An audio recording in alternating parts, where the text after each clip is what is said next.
After finally clearing up some late documentary classwork, here's my promised review of the last 1/3 of MLP Season 4. So yeah, no more waiting, let's begin. Wait, lift your sleeping spell before you leave. 5, 4, 3, 2, 1.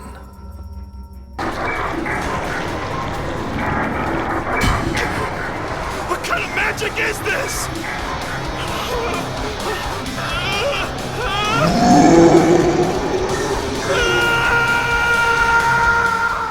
My favorite CMC and my favorite princess share an episode together. Surely this is the best episode of the season, right?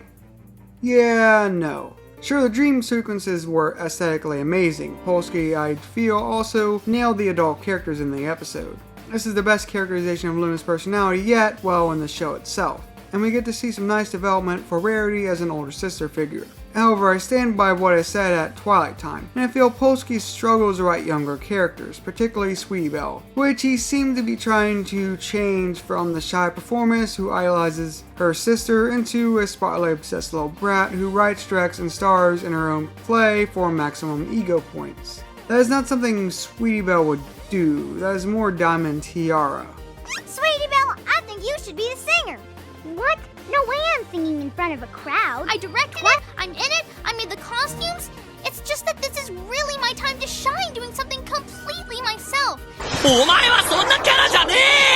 The episode structure also feels a little disjointed, like having the misunderstanding scene seconds away from what really happened scene. Having them spaced apart would have better built up the tension by showing and not telling us what happened so we understand Sweetie Belle's actions through her perspective. That is why this mixed bag episode gets 2 hoofs out of 4.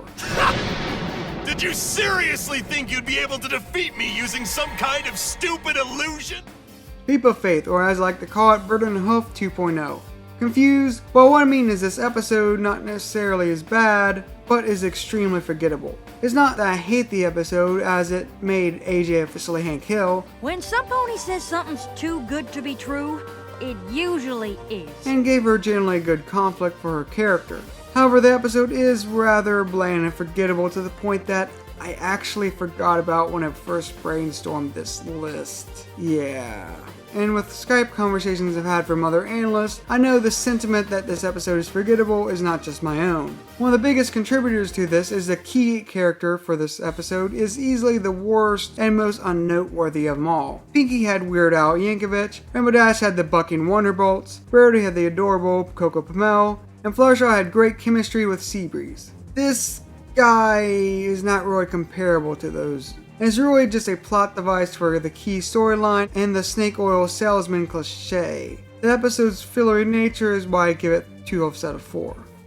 Testing is a rather charming episode that reminds me a lot of Season 1's style. It's built around a rather common everyday problem that is expanded upon in Equestria's setting with hilarious character interactions. We get more of the Wonderbolts lore as the lessons are repeatedly beaten into our heads as well. The structure and pacing flow pretty well, with nice foreshadowing of the resolution in the opening. However, there's a few flaws that hold this episode back.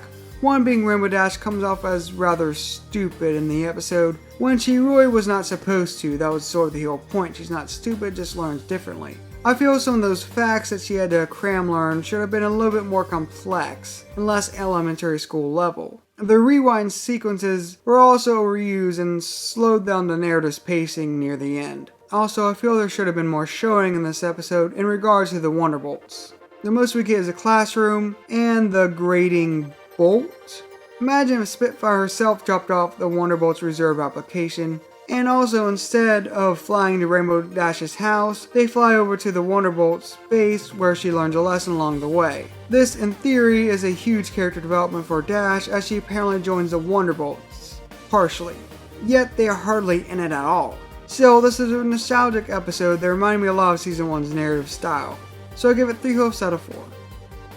For an episode built around an infamous TV trope, it is rather entertaining nonetheless. Part of that, I believe, was tying the 3 different subplots into one narrative, which really added depth. The character interaction in the 3 groups were great, particularly Flutters and Dash. Not to mention, this episode is just crammed full of continuity knowledge from all seasons, in a way that feels natural. That really is the episode's greatest triumph. Well, less the continuity and more having the 3 different stories flowing well together in a logical way. that is really hard to accomplish. There are a few downsides though to this episode. One is the whole OMG Princess Twilight subplot, as they have already visited Rainbow Falls earlier this season, and they gave a flying feather about her princessness earlier when they first visited. Not to mention the whole Dash selling flutters into indentured servitude plot point. But at the end of the day, this is a rather entertaining episode that had a lot going on at once, yet still flow together naturally. So I give it 3 hoofs out of 4.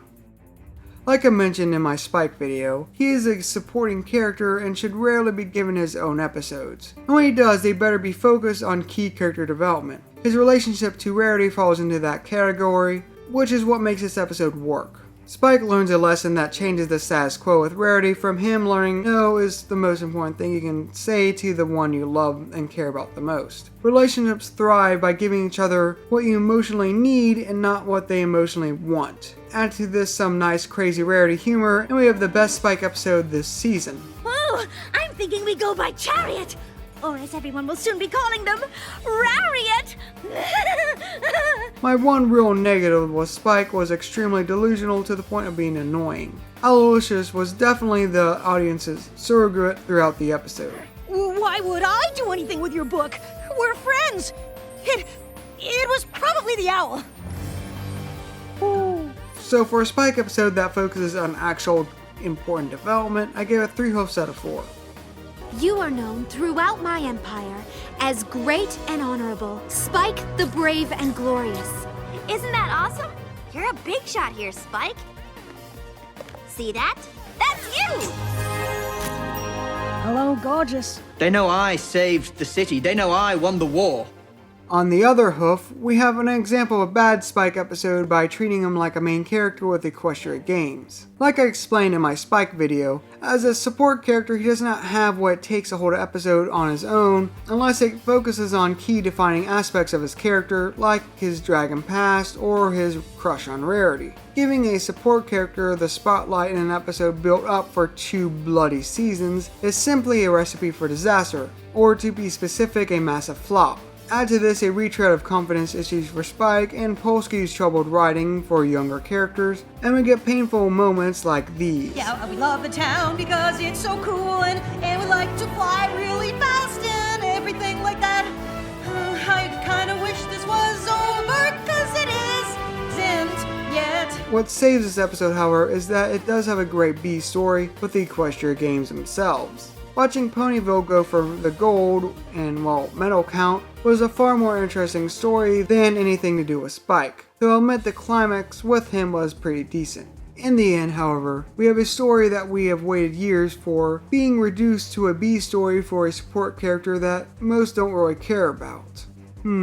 This reminds me a lot of my feelings on the new Godzilla film. 2 hoofs out of 4.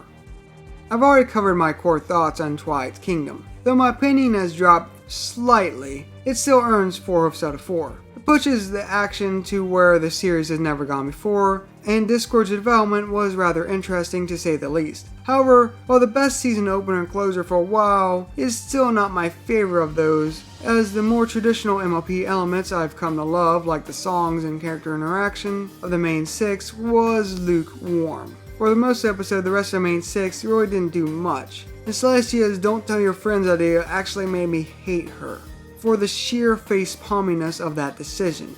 Still, it's a good episode, but it's far from Megan's best in my opinion. So here's my final rankings for Season 4. Though I have my complaints, I truly love this season. I still consider Season 2 the best one yet, but this is a close second. The main issues really lie in the show experimenting with the overarching story elements. Though rough at times, is really to be expected when they're changing the show's structure. Still a definite step up from Season 3's Let's Just Show a Book. So I can't wait to see how the show continues to evolve in Season 5 in the fall. Or 2015. Well, till next time, keep calm and an open mind.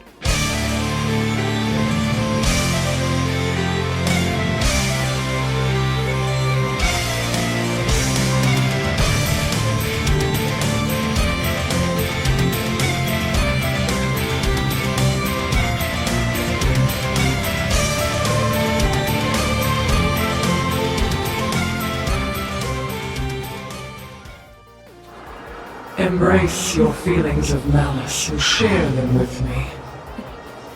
I thrive on dark emotions. They make me stronger.